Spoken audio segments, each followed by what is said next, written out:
Hello, welcome to Rebel Base, IGN's weekly Star Wars show. Crew up, pack it in. Considering, like, we've had a Star Wars celebration already this year, like, Star Wars had a pretty big show in at Comic-Con, like, ridiculously so as well. They were all there. There was some amazing, cool stuff that happened, but here are some things you might have missed. So the first one, which I genuinely did miss, was Domhnall Gleeson as General Hux. Like, Yeah. I was trying to keep sort of abreast of everything that was going on throughout the weekend. Yeah. Because we weren't there, but I completely missed this. You missed this breast. Yeah. And I've been really looking forward to finding out who Domhnall Gleeson is. So he announced in the panel. He's one of the few characters we didn't know about. He said he's going to be playing General Hux. And when he was asked if he was evil, he says, I am evil. He also said he's British. He said, I'm British, so I've got to be evil. Yeah, so it's interesting. So we're going to go on to, slightly later on, we're going to discuss the idea of evilness in the Star Wars universe, because another character has something interesting to say about that, but more on that in a minute. So he plays as part of, please forgive us if we say New Order by accident in this episode. Keep saying New Order. It's the First Order, but you've said New Order, and you've put that in my head, so I keep saying New Order. So they're going to be the 80s band, the New Order. He's heading them up. Yeah, that's what he's doing. But yeah, so he's heading up, and like there was an image shown of like the three bad guys, of Kylo Ren, General Hux, and Captain Phasma. I didn't even recognize that as Domhnall Gleeson. He's like contorted his face to look like super evil in it. I quite like it. You should try and do it then. Yeah, A bit Tarkin. Yeah. And, whoa, what do you mean? I'm like Martin Short in a space. I can just contort my face into anything like that. He also let slip that he's running the Starkiller base. Okay. Now, Starkiller is what Luke Skywalker's original name was, so that's quite cool, like a little nod. Yeah, and there's also the name of the lead character in the Force Unleashed games, which are now not canon. Yeah. So it was another. That was another kind of, I guess, instance of them cherry-picking stuff from the history of Star Wars to lend authenticity to a new thing. Now they can do what the hell they want. So the Starkiller base. What do you think about that? Do you like it? I like it. I mean, it does kind of put, I mean, if you're running something called the Starkiller base, like we liked, as we're going to go on to in a bit, like we liked it to be some like ambiguity between good versus evil. Starkiller, that doesn't sound very nice. Yeah, but very much in the tradition of Death Star. Yeah, I suppose. Just what have we got against Star Wars? Yeah, exactly. Death Stars Star, are nice. There's no black and white there, is there? No, not really. So next up, Harrison Ford. Actually, turns out Harrison Ford loved the script. Yeah. So Ford wasn't there at Star Wars Celebration, even though a lot of the other kind of original cast were there, but that was shortly after his accident. Yeah. Ford turned up. It's not the first time he's been at Comic-Con. He was there for Ender's Game a couple of years ago. Cowboys and Aliens. Yeah, so it's not like it's unheard of him to go to stuff like this. But he was there alongside Mark Hamill and Carrie Fisher. It was nice seeing them all together. Yeah. And, you know, famously, he was quite damning of the original dialogue in Star Wars. You know, he famously said, George, you can write this shit, but you can't say it. Yeah. There's, you know, really unwieldy dialogue. Yeah. And he was actually pretty complimentary of the new script. He said, I was very gratified when I read the script because I read something that I thought was really remarkable, well written with some intriguing developments, so I was delighted to be involved. That's really nice. I really like the other quote that he said as well about the Star Wars in general. I never thought it would come back to bless me instead of haunt me. Yeah. That's awesome. So he thought Star Wars was going to be this like thing that was hanging over his career forever, when actually it's probably been the thing that he's probably most well known for. Yeah, but for ages he's doing well, but now he's making Firewall. You keep slagging off Firewall. Last week you slagged it off as well. It's Firewall. I haven't seen it. Okay, so let's go on to this good and evil thing then. So it's not quite as black, and we've been saying a lot of time, like, you know, they've changed it from Empire to First Order, not New Order, First Order. And they've changed it for that. Like, that sounds, you know, less bad. Starkiller, okay, fine, there's no getting around that. There's very little ambiguity there. Exactly, yeah, but I think there is going to be this ambiguity between, like, you know, what is good and bad. And Adam Driver, who didn't say much at Comic-Con, but he did say... We didn't really have a lot of conversations about bad or evil, actually, when we were shooting it. It was more, what do you think is the difference between being bad and being right? I think, which is a huge difference. That's a really good point, because... I think it's a very Star Warsy thing. Definitely, yeah. Like, you know, actually these people who've just for some reason have gone, no, what we think is the right thing, that's actually quite evil in itself. Well, yeah, so it comes back to that thing. If you know, a lot of it's ideological. So I guess like the whole kind of opposition between rebels and empire has always been an ideological split. Yeah. And you know, depending on which side of that divide you fall down on, the rebels are terrorists. You know, it kind of goes back to that idea. You know, it's going to sound like an episode of The Office, but Nelson Mandela, he was a terrorist, great man, but he was technically by the legality of the country in which he operated, he was designated a terrorist. Yeah. God, that's got a bit heavy.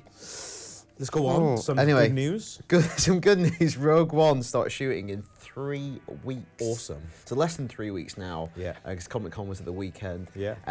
Gary Whitta was there talking a little bit about it, even though he couldn't talk about it. But yeah. So Gareth Edwards confirmed that with Felicity Jones, that it's all about to kick off. So they've done all the pre-production and they're ready to go on the first anthology film coming out next Christmas. Very cool. Yeah. I'm excited for that. So next one then, will the Hutts feature prominently? Now this is the thing that you might have missed in the first teaser, because unless you're a massive nerd like us, you don't know about it. But there was this sort of arc thing, which is a gate, which was in Ralph McQuarrie's original drawings for Jabba's palace. Yep. And that was in the original teasers, just in the back. But in the behind-the-scenes video that they show, it was featured like way more prominently. So I wonder if, you know, Princess Leia killing Jabba the Hutt is going to have a few repercussions. Yeah, well, the Hutt's not just restricted to Tatooine. No. And we see that arch, and it's implied, I guess, because you see Rey driving towards it on the speeder, that it's on Jakku. Yeah. So maybe this is a relative or something like that. It's connected in. Yeah, lots of Hutts. They get about. So we're at 6. Is Leia still the rebel leader? So in behind-scenes look, she is still very much what appears to be dressed in rebel garb. Yeah. But we're wondering whether she's still the rebel leader or she assumed the role of queen, or whether, and maybe we're speculating that a plot point is that maybe she's too old to either serve as queen or rebel leader and needs to find a successor. Yeah. And that might become a plot point in The Force Awakens. Well, I think it is, yeah. And which brings us on to number 7. That Rey is going to be a very big part of The Force Awakens. So just in the shots that we saw her sitting next to Chewie in the Millennium Falcon, saw her sitting next to Han in the pilot seat. We also seen her actually piloting. It was on like this little sort of like gimbal thing that's like going around. So we kind of knew a lot of the media attention has been on John Boyega and her, but it definitely feels like she's going to be a big part of the coming trilogy. Yeah. I think she's going to be like, you know, she's going to be front and center. Okay, number 8. There seems to be a scene in the movie where Poe Dameron, played by Oscar Isaac, is arrested or taken captive. Yeah. And it kind of reminded us of when Vader captures Luke, or Luke hands himself over to Vader. Yeah. So we're wondering whether there's more to that than maybe like than we think. So is he doing it? Is it a ruse? Has he actually been arrested, or is he, you know, planting himself inside to like bust out later? What if he's a bad guy? Don't know. Oh no, see it the other way around. I haven't thought about that. Yeah. No, because he's going to be our new Han Solo. We've decided. He's Apocalypse though. So. Oh no, he has got a pretty bad guy face, hasn't he? And so finally, then the Star Wars concert looked like the coolest thing ever. So 6,500 people flooded into Hall H to watch the Star Wars panel, and then at the end J.J. Abrams said you're all invited to come along to a concert and watch the San Diego Symphony Orchestra play some amazing Star Wars stuff. And he gave them all lightsabers, and they all danced with the lightsabers. It looked amazing. Nobody's not going to go away happy. No. If you do something like that. Although it depends. Look under your seat, and everyone thinks it's going to be a car. Yeah. Like, I'm not saying the San Diego Orchestra aren't good at what they do. Yeah. But you know. That's pretty good. I mean, it was an amazing like Comic-Con panel for them all together, and I think like people were talking about Star Wars more than they were talking about quite a lot of other stuff. And I think it's like there was lots of cool tidbits. There wasn't.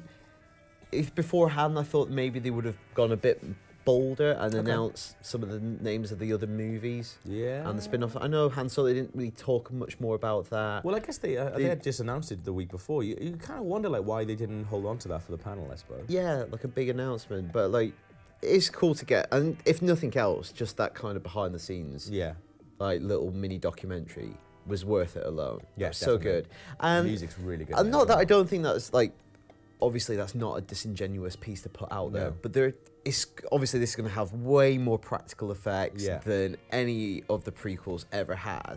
But, you know, it's very much that Mad Max dilemma. Whereas Mad Max, George E. Miller used loads of practical stuff. There are a crap load of visual effects in that movie as well. And the same with Star Wars. It's going to probably have more visual effects than any, like, it's going to be well up there with Avengers in terms of Definitely, visual yeah. effects, but it's the blend of the two, which is what we keep talking about. That's right, Daniel. It's the blend of the two. But those are the 9 things that we thought you might have missed, or definitely the coolest things we saw anyway. But what do you think we missed? Did we miss anything? Probably not, right? Let us know, rebelbase@ign.com.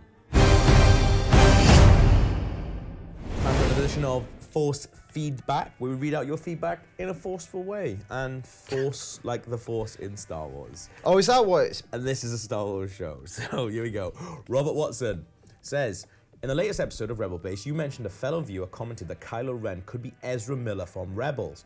Although I love this idea, I don't think this will be the case, as Adam Driver will just be too young. Ezra is around 15 years old at the start of Rebels. He'll be roughly 45 by the time The Force Awakens starts.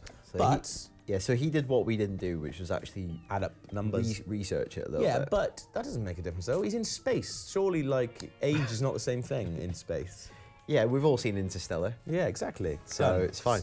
So Get even around though, that. yeah, even I though don't think it's impossible, but he makes a good point. he does make a very good point. Taylor says, since we are getting a Han Solo origin film and a Boba Fett origin film, which is it's not officially No, it's not. confirmed, but yeah, I think we are. Do you think there should be a crossover film between the two characters? I would totally love it. Well, I think that it's going to cross over anyway, isn't it? Surely. So you think they're going to be 2 independent films and there will be a crossover, or there'll be 2 independent films and Boba Fett might appear in one and vice versa? That's right. Because going into Comic-Con last week, there was a leaked image which I think turned out to be fake because it never turned up, where it said that one of the movies, the anthology movies, was Boba and Han. But I think that's just bogus. Yeah. Because Trank was rumoured to be doing the Boba Fett movie. That's right. They've since said that Lord and Miller are doing the Han Solo movie, and that was not the one that Trank was doing. So it seems like they're 2 projects. Yeah. So anyway, to get back to the question, I think in a lot of these anthology movies, you're going to get these neat kind of crossovers of characters that you've got, I've seen them before. Like the Boba Fett movie, you might see Bosk or something. Yeah. There'll be loads of cute little things like that. But you don't think they're actually going to cross over and be No, I think we'll get into a point where they'll function like nice little background illusions, like we all love with the Marvel movies. We go, it's that thing. That'll happen all the time, they said Doctor Strange. Yeah. And it's just that little kick where you go, they might do that next. That'll definitely happen, I think. Yeah. Michael Brown, his email is quite angry, I think. So he says, first thing, you guys mentioned before that in the future of Star Wars, the expanding universe will probably be cherry-picked for only the best and coolest things. This is obviously about them getting away with the expanding universe and completely starting again with a new canon. Films, But we said because of this, they'll be able to just literally pick the coolest stuff from there and just go, I think what we said, I meant the comparison is a bit like Marvel Cinematic Universe and the comics universe. Yeah. You have suddenly this huge repository of ideas and creativity that if you want, you can channel, adapt, rob, straight up steal. But you can do that, you're not stealing if you own it. I suppose, that's a good point. But he says, do you think Rey is mainly based off Jaina Solo and Kylo Ren is Jaqen Solo? I feel Kylo Ren gets inspiration from the look of Darth Revan and the story of the rise and fall of Darth Sidious. So he says, second, he's quite upset that all this stuff is going away, and he says, I want to know that the last 10 years of my 17-year-old life were not in vain. I'm a big fan of your show. I know you can answer this one for me. So he thinks that, he's gutted that he's plowed so much effort into this expanded universe, only for them to go, don't matter in the films anymore. No, I don't think so. I don't think, I keep using the comics analogy, but I think it's a good one because because comics are that thing where they've had to keep something going for years and years and years, and we're getting this with a lot of these movies in Hollywood that do shared universe. To keep it going, you have to let go of the past. Yeah. There has to become these natural breaking points, and comics do it all the time where, Convergence, Marvel's doing it right now with Secret Wars, where later this year, everything's going to get reset. Yeah. And it's not to say that what happened in the past doesn't matter, because if you enjoyed it and you loved it at the time, you still love it, and you can go back and read all that stuff, it still counts. Just because it's not official canon and it's not going to feed to the movies, I don't think it makes it any less important if you enjoy it and it's good. So I wouldn't get sad that you haven't wasted any time, just as you've never wasted time reading Marvel comics after Secret War happens. Boom. I think, What a great answer, Daniel. Well, just, that's what we're doing. Yeah. Shaheen has written in. So this came back 3 weeks ago, and we didn't use it at the time, but we have to because he loves the show, and he's very excited for Disney Infinity Star Wars toys. And with a little bit of Photoshop magic, One of them looks just like me. And we'll show them right now. And what do you think? So good. I can't argue with Shaheen. No. They do look right like him. Do you look like a Star Wars character? With Photoshop? With Photoshop in it? Let us know. Send us in some pictures. I don't know. rebelbase@ign.com.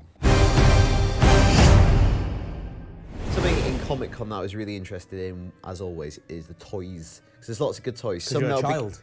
Yeah, and I just really like collecting toys. A lot of the toys that we have in the studio for the stuff are my toys. Yeah. Oh, shut up.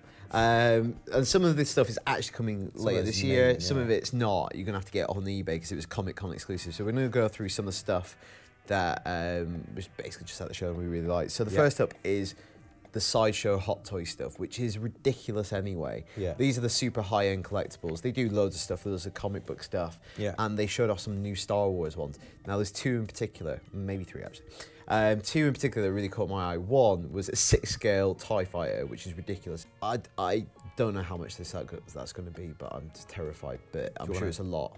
Because, well, you know this is when you know stuff is too expensive. If you go onto the Hot Toys website, it doesn't first show you the price of something. It shows you a monthly plan on how to pay for it. So you can pay about $40 a month for about 10 years. Oh. And then the other thing that was cool from Hot Toys is they've done a scale replica of the Millennium Falcon cockpit, which is to scale with their other figures, so you can put like Han and Chewie in it. Inside the cockpit? And it's insanely detailed, as all their stuff is.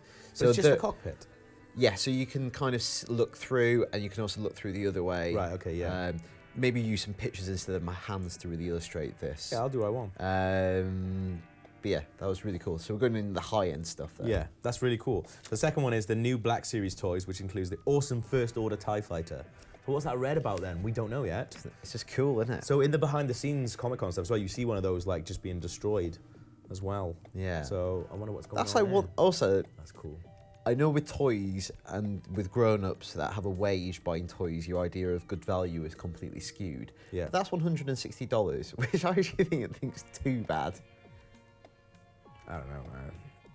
I mean, look at it. If it was Lego, yeah, fine, because you can build that. But like, imagine just getting at home and be like, you are. What should I do with this? Stick it on a shelf? All right. I don't get it. I do play with it. What are you gonna do? Like, toys are catalysts of the imagination, Gavin.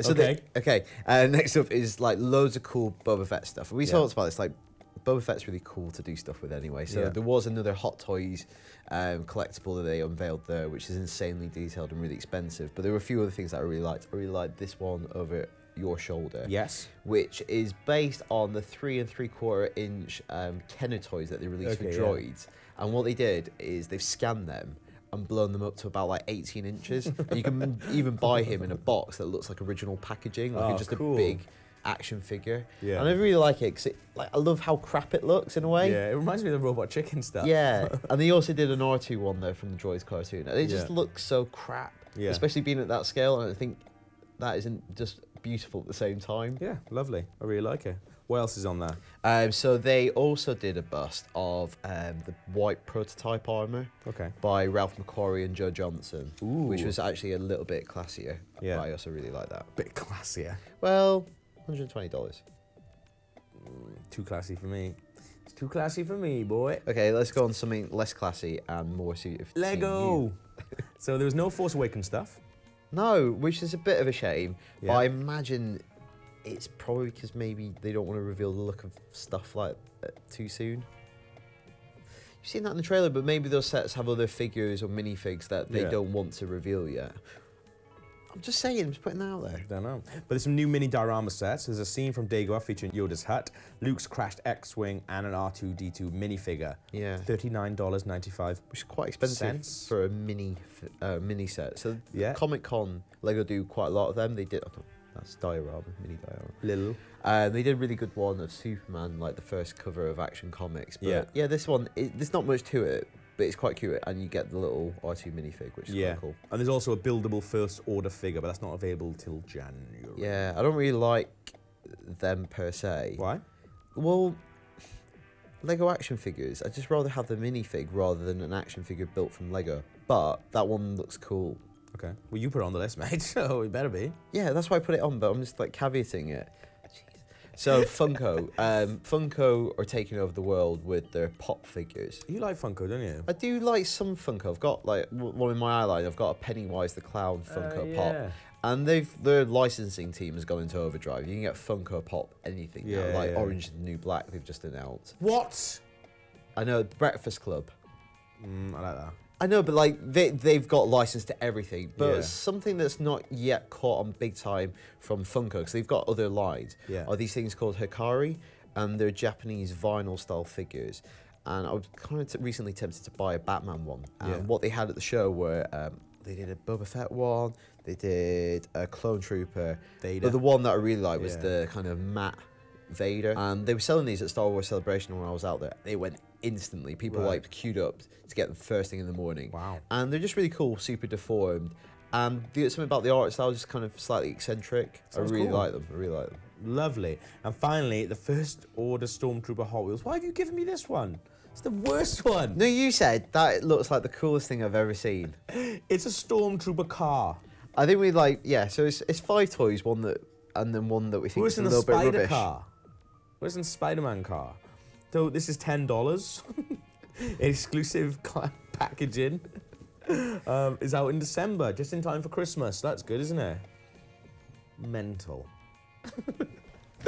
Those are some of our favourite stuff from Comic-Con. What, did you see any cool figures? Let us know. rebelbase@ign.com for everything else Star Wars. Keep it right here on IGN. Yeah, the Hot Wheels.